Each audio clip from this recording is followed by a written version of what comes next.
Assalamualaikum warahmatullahi wabarakatuh. Apa kabar semuanya? Masih semangat ya tentunya dengan pertemuan kita yang ketiga. Ini nanti kita akan membahas terkait komunikasi efektif. Nah, baik, nanti akan Bu Ririn jelaskan satu persatu sampai dengan slide terakhir terkait bagaimana kita nanti bisa melakukan komunikasi secara efektif. Nah, untuk komunikasi efektif sendiri, ini ternyata kalau untuk keterampilan komunikasi, dimanapun lingkupnya, baik kita ketika ingin berada pada lingkup kepemimpinan atau leadership, ingin menjadi pribadi yang profesional ataupun orang yang saleh, ternyata komunikasi ada memegang peranan di sana. Di anak panah ini ditunjukkan bahwasanya keterampilan komunikasi itu memegang juga kendali sebagai faktor yang akan bisa mempengaruhi bagaimana orang itu akan menjadi profesional, menjadi seorang pemimpin yang mempunyai jiwa leadership, kemudian juga orang-orang yang dengan tingkat spiritual yang baik atau saleh. Dan ini juga masuk dalam soft skill juga ya, keterampilan untuk komunikasi.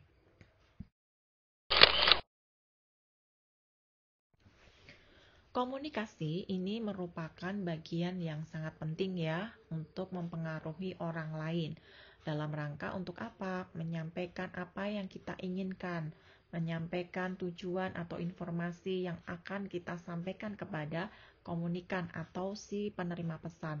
Dari semua pengetahuan maupun keterampilan yang kita miliki, ternyata pengetahuan dan keterampilan terkait komunikasi yang efektif ini termasuk di antara keterampilan maupun pengetahuan yang sangat penting ini dan berguna untuk dalam seluruh hidup kita ya, apapun profesi kita, kalau kita perawat pun atau kita profesi selain perawat dan kita sebagai manusia tentu tidak lepas dari yang namanya komunikasi ini.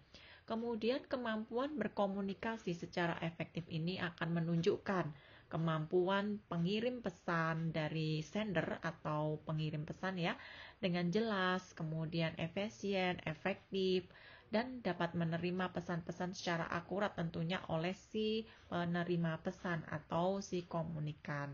Nah, ini betapa pentingnya komunikasi. Tentunya yang kita bahas ini nanti adalah komunikasi yang efektif itu yang bagaimana.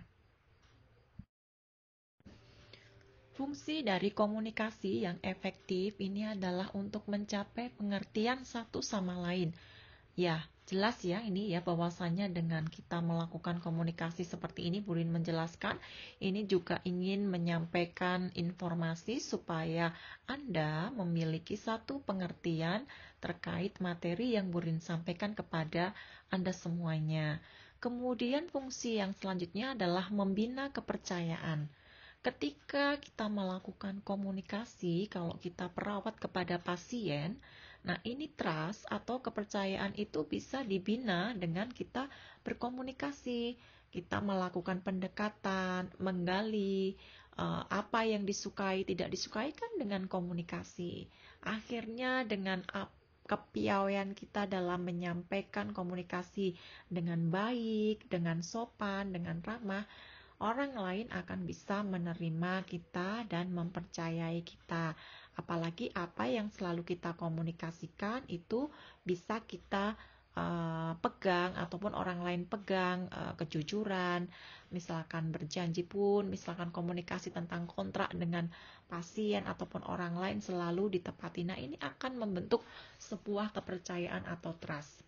Kemudian fungsi komunikasi juga untuk mengkoordinir tindakan. Tentu ya, ketika kita berada dalam sebuah kelompok, ingin melakukan sebuah kegiatan, tentunya kita akan melakukan komunikasi untuk melakukan pembagian kinerja, misalkan seperti itu ya. Kalau kita perawat, kita akan melakukan koordinasi tindakan apa yang akan dilakukan dengan perawat yang lainnya terhadap pasien, kelolaan pun juga dengan menggunakan komunikasi yang efektif. Selanjutnya fungsi komunikasi adalah merencanakan strategi. Nah, ini seperti ilustrasi di gambar bawah ini ya, mendiskusikan akan melakukan planning strategi apa untuk kemajuan, untuk meraih prestasi, memenangkan kompetisi misalkan, itu juga membutuhkan komunikasi dalam bentuk diskusi. Kemudian juga fungsi yang lainnya adalah melakukan pembagian pekerjaan. Sudah Brin singgung tadi ya di penjelasan awal bahwasanya dalam membagi pekerjaan antara satu orang dengan orang lain pasti dengan menggunakan komunikasi secara terperinci. Apa yang harus dilakukan oleh si A terkait tugasnya, si B dengan tugasnya, itu semuanya mutlak dilakukan dengan komunikasi. Apabila tidak dilakukan pengkomunikasian secara efektif, bisa jadi orang yang akan dibagi pekerjaannya itu tidak paham apa yang harus dikerjakan dan akhirnya tujuan yang ingin dicapai itu akan kurang dapat dicapai dengan maksimal. Kemudian fungsi komunikasi yang selanjutnya adalah untuk berbagi rasa. Nah, ini kalau sudah tercapai trust atau kepercayaan, orang itu akan mencari, misalkan mencari si komunikator gitu ya, yang atau perawat lah gitu ya.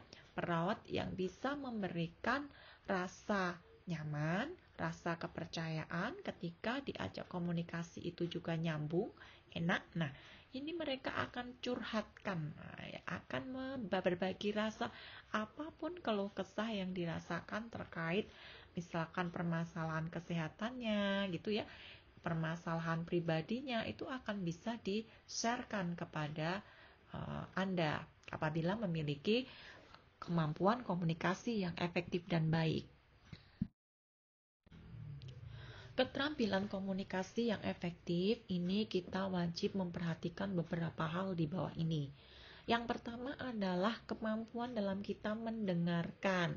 Nah, mendengarkan ini bagi kebanyakan orang sepertinya sulit ya, apalagi pada zaman-zaman yang sudah high teknologi seperti ini, semua merasa autis berada dalam dunianya sendiri kalau sudah memegang gadget gitu kan ya, memegang HP, semuanya asik sendiri, kalau ada orang yang berbicara terkadang diabaikan.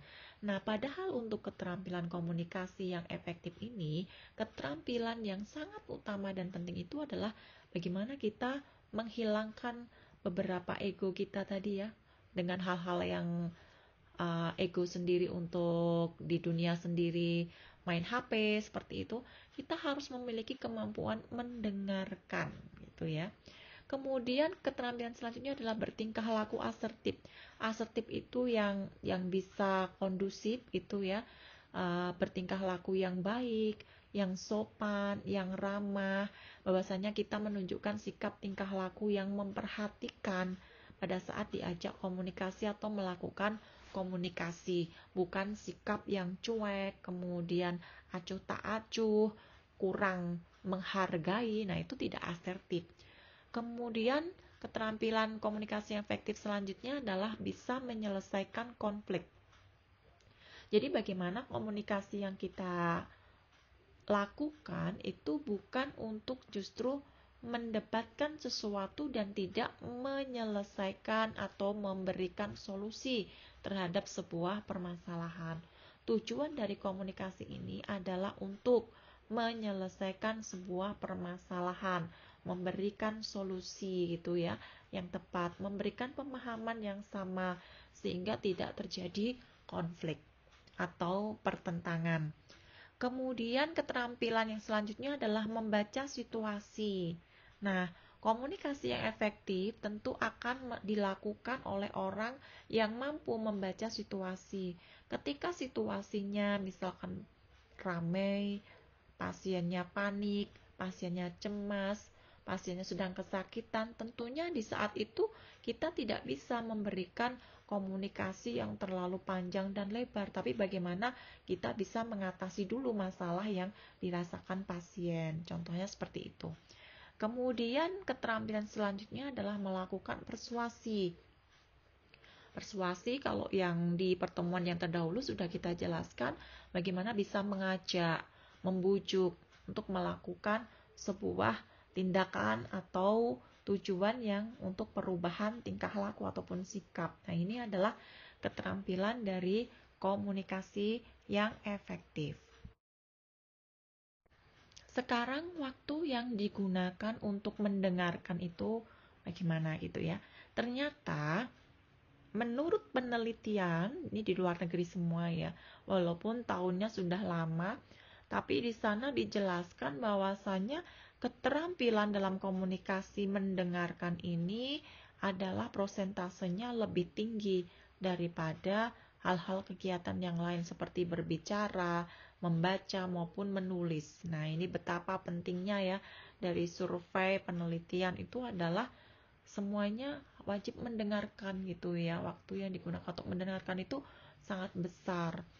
Kemudian mendengarkan ini adalah sebuah proses aktif untuk menerima tentunya adalah stimulus atau rangsangan berupa suara ya.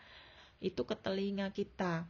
Nah, mendengarkan itu merupakan keterampilan yang kita jelaskan di awal adalah utama dan sangat penting. Tetapi kita ketahui dan mari kita berefleksi bersama-sama bagaimanakah diri kita. Umumnya banyak di antara kita memiliki keterampilan yang buruk untuk mendengarkan ini. Semuanya selalu inginnya tidak mendengar dengan sabar ya, tapi langsung apa sih masalahnya gitu ya. Sehingga karena tidak mendengarkan secara aktif ini ya, kadang apa yang seharusnya disampaikan dari awal sampai akhir kita cuma mendapatkan ujungnya sehingga terjadi salah paham ataupun penerimaan informasi yang berbeda karena salah paham, tidak diikuti, didengarkan mulai dari awal sampai akhir. Contoh untuk komunikasi efektif. Ini nanti ada beberapa komunikasi berantai yang akan diberikan. Coba Anda pahami ya, nanti bagaimana endingnya dari komunikasi ini. Apakah efektif atau tidak, dan di mana letak miss atau kurang ada sesuatu yang terpotong dari komunikasi awal dari sumber informasi kepada beberapa teman-temannya atau anak buahnya yang lain. Ini ya, ini ada seorang kolonel kepada perwira pelaksana, komunikasinya akan diberikan. Sumbernya adalah dari Pak Kolonel ini. Nah, apa yang dikomunikasikan oleh beliau? Bahwasanya dia menyampaikan kepada perwira pelaksana, besok malam, kira-kira pukul 8 malam, komet Halley akan kelihatan di daerah ini. Suatu peristiwa yang hanya terjadi satu kali dalam setiap 75 tahun.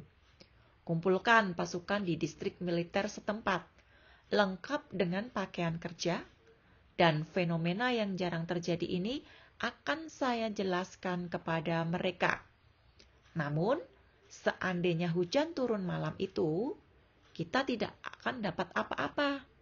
Kumpulkan pasukan di gedung teater ya, dan akan saya jelaskan filmnya. Ini pesan dari Pak Kolonel ya. Setelah itu, perwira pelaksana melaksanakan pesan tadi untuk diseringkan kepada komandan kompi. Nah, yang kedua ini yang dia katakan adalah atas perintah kolonel, besok pukul 8 malam, komet Halley akan tampak di sekitar distrik militer ini. Kalau hujan turun, kumpulkan pasukan lengkap dengan pakaian kerja.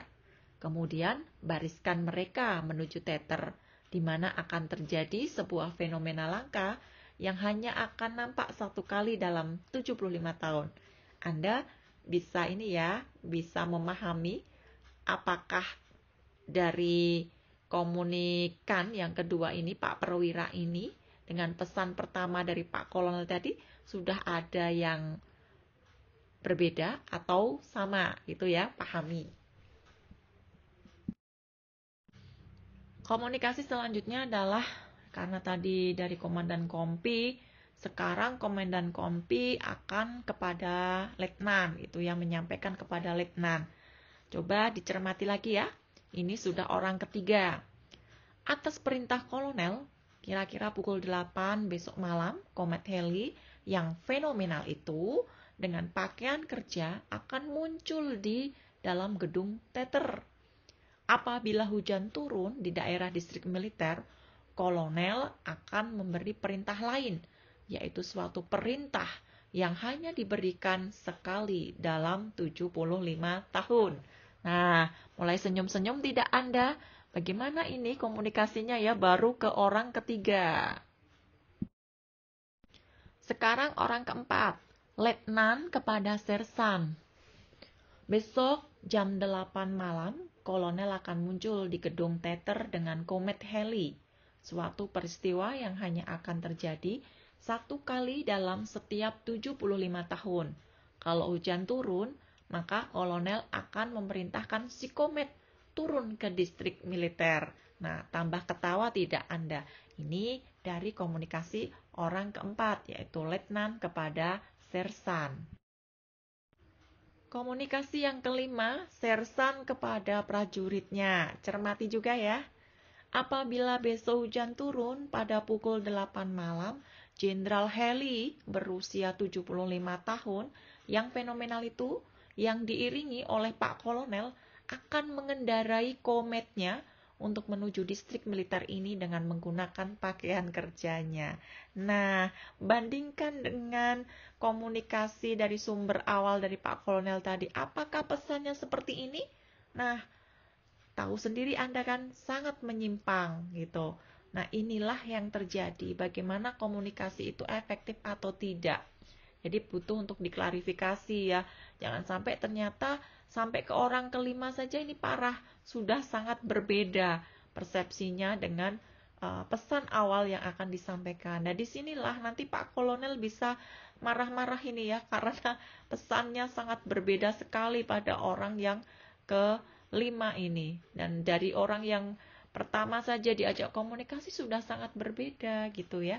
Jadi mari kita belajar. Fenomena seperti ini juga akan sering terjadi di antara kita pada saat melakukan komunikasi. Ada pesan-pesan yang terpotong, tidak tersampaikan dengan baik dan benar.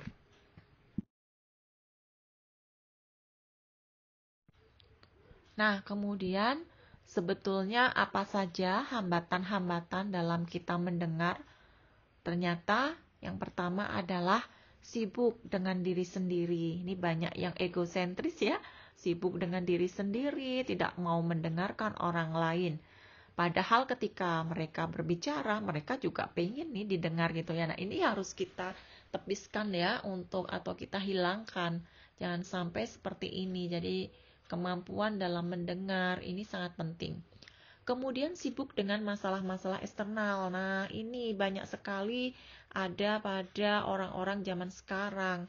Masalah-masalah eksternal di luar kita justru banyak diingin tahukan oleh mereka, kemudian malah mengurusi, padahal masalah pribadinya saja mungkin banyak ya, sibuk dengan masalah-masalah yang di luar kehidupannya. Kemudian adanya asimilasi, yaitu kecenderungan merekonstruksi pesan sedemikian hingga sesuai dengan sikap, kemudian prasangka, kebutuhan dan nilai-nilai diri sendiri. Jadi di sini hambatan mendengar itu karena apa? Karena dia hanya akan merekonstruksi pesan itu sesuai dengan kebutuhan dia, keuntungan dia, apa yang dia inginkan. Nah, ini bisa menjadi nanti miskomunikasi dan persepsi. Kemudian hambatan mendengar adalah adanya faktor kawan atau lawan. Nah, ini kalau kawan dia mau mendengarkan. Kalau lawan jangankan mendengarkan, melihat saja tidak mau mungkin ya. Nah, ini juga harus dihindari karena ini hambatan dalam mendengar. Kemudian hambatan yang selanjutnya adalah mendengar hanya yang diharapkan saja. Jadi dia hanyut dalam pesan pembicara, sebetulnya hanyutnya ini benar-benar hanyut ya.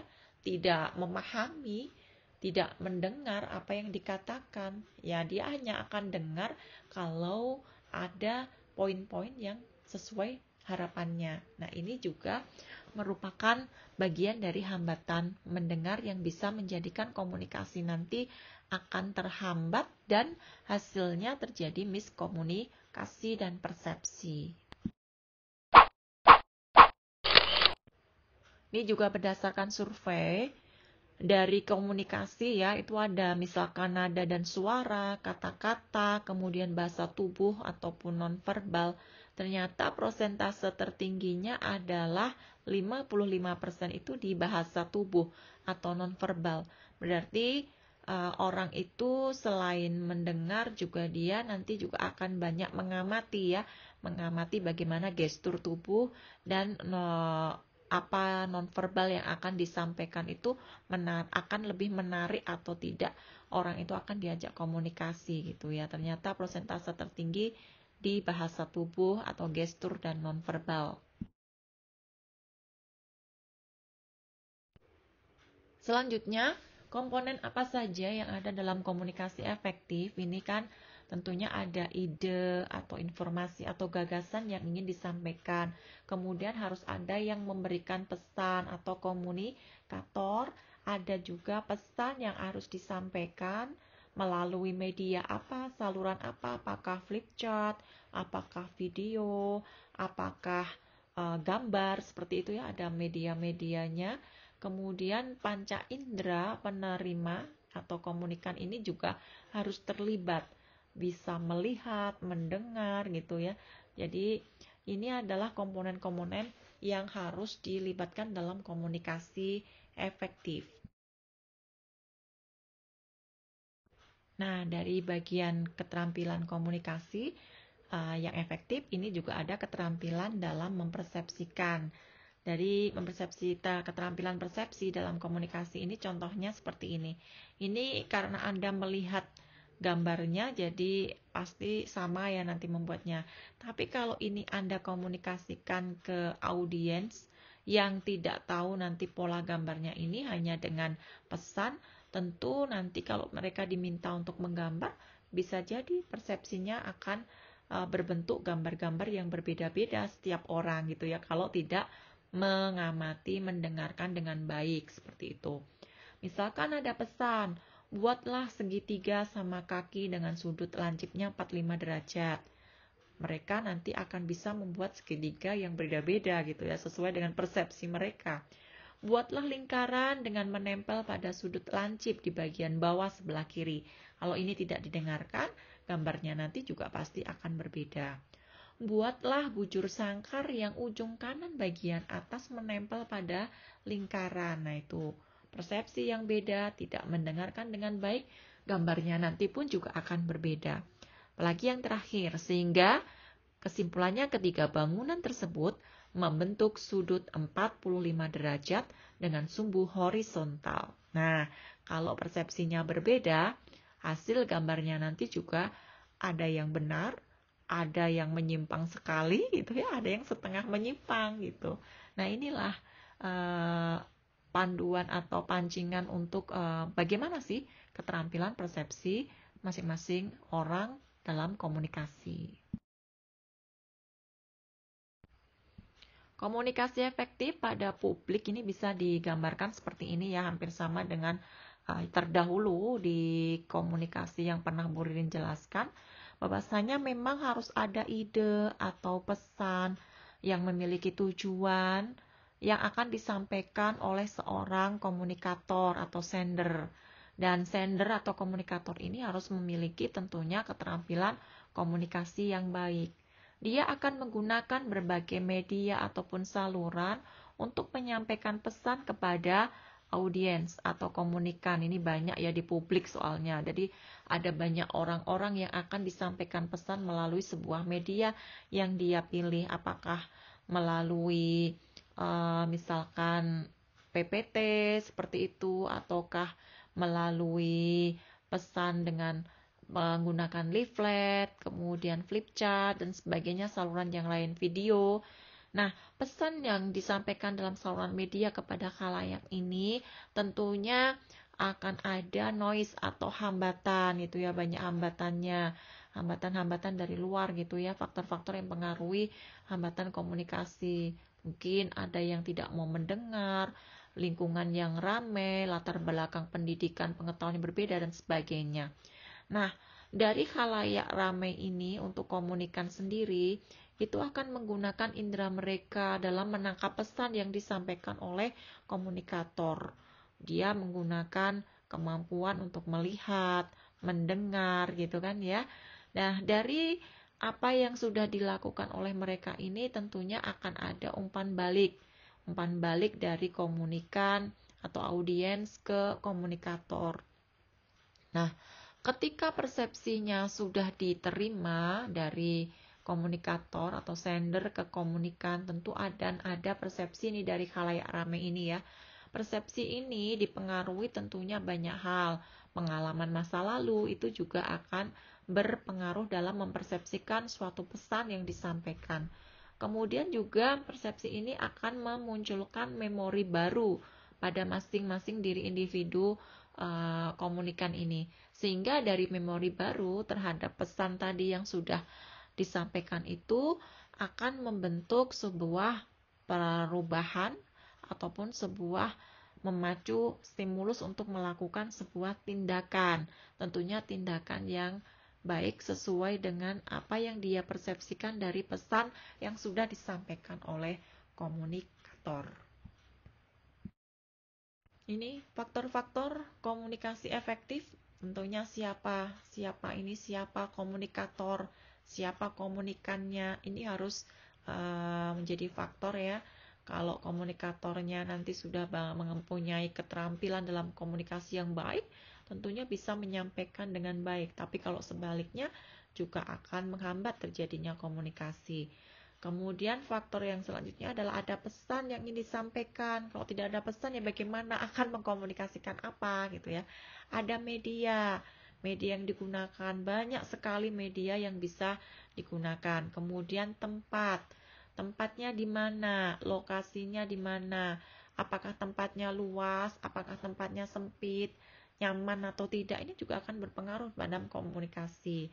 Kemudian situasi, apakah noisy, ramai gitu ya, berisik gitu ya, tentu juga akan menimbulkan ketidaknyamanan pada saat melakukan proses komunikasi efektif.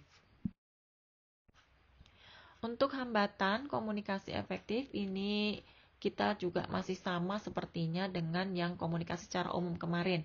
Hambatan bisa latar belakang, ini bisa pendidikan, pengetahuan gitu ya.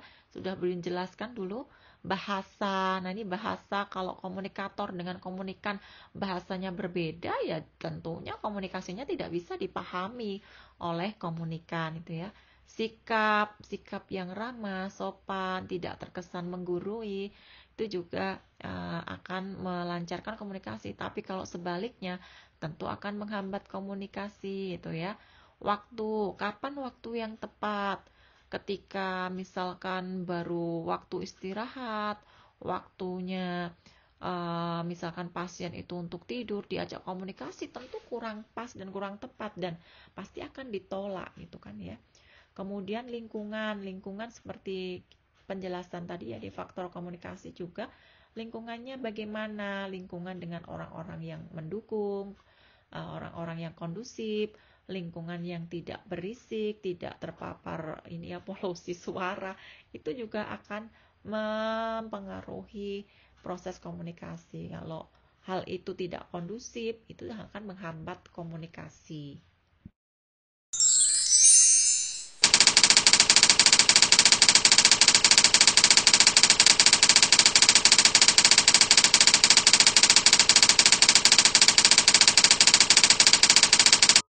Selanjutnya, bagaimana etika dalam berkomunikasi agar menghasilkan komunikasi yang efektif? Masih satu pertama adalah diam dan menyimak. Ini artinya juga mendengarkan gitu ya. Kemudian tidak memotong pembicaraan. Jadi kalau ada yang berbicara, biarkan berbicara sampai selesai. Jangan sampai memotong, ini juga kurang sopan, kurang etis gitu ya. Tidak meninggalkan lawan bicara, ini parah kalau ada yang berbicara malah sengaja meninggalkan, ini tidak menghargai gitu ya.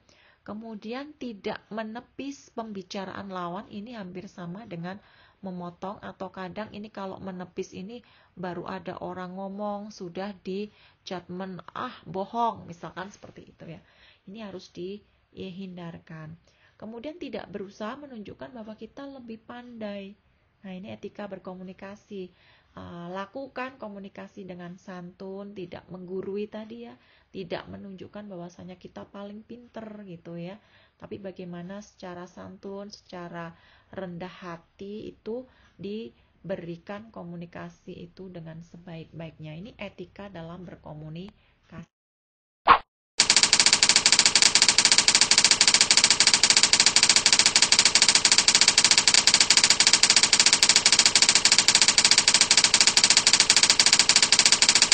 Kemudian ada juga 5 respon empatik gitu ya pada saat dilakukan komunikasi secara efektif. Yang pertama adalah respon kita mengulangi kata demi kata yang sudah disampaikan. Itu ya. Kemudian mengatakan kembali isinya supaya nanti bisa diketahui apakah sudah sama pesan yang disampaikan kepada kita. Merefleksikan perasaan, boleh direfleksikan atau diungkapkan bagaimana perasaan pada saat melakukan komunikasi. Kemudian mengatakan kembali isi serta merefleksikan perasaan seperti di atas ya. Cuman ini digabung. Jadi apa isi dari komunikasi dan refleksikan perasaan. Kemudian melihat kapan empati ini tidak diperlukan gitu ya. Karena empati itu juga terkadang harus disesuaikan dengan situasi dan kondisi yang tepat seperti itu.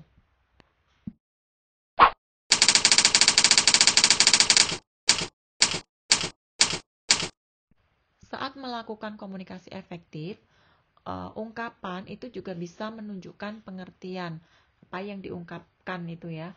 Misalkan, nampaknya Anda merasa bahwa ini menunjukkan pengertian gitu ya. Yang saya tangkap adalah bahwa, jadi menurut penglihatan Anda, sependengaran saya dan sebagainya sampai yang terakhir ini ya, apa yang Anda sampaikan tampaknya seperti, ini adalah ungkapan yang menunjukkan pengertian. Kita bahwasanya mendengarkan dan kita mengetahui isi apa yang disampaikan dengan beberapa ungkapan pengertian seperti ini. Nah, yang terakhir, kiat untuk melakukan komunikasi efektif itu yang bagaimana gitu ya. Kalau komunikasi itu berjalan efektif, gunakan umpan balik. Jadi ketika Anda melakukan komunikasi, tanyakan, libatkan komunikan itu untuk kita mencari umpan balik sehingga komunikasinya juga hidup, aktif, dan efektif gitu ya.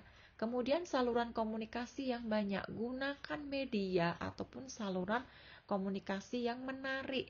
Sekarang ada banyak sekali metode ya, PowerPoint saja bisa banyak dibuat animasi dan sebagainya.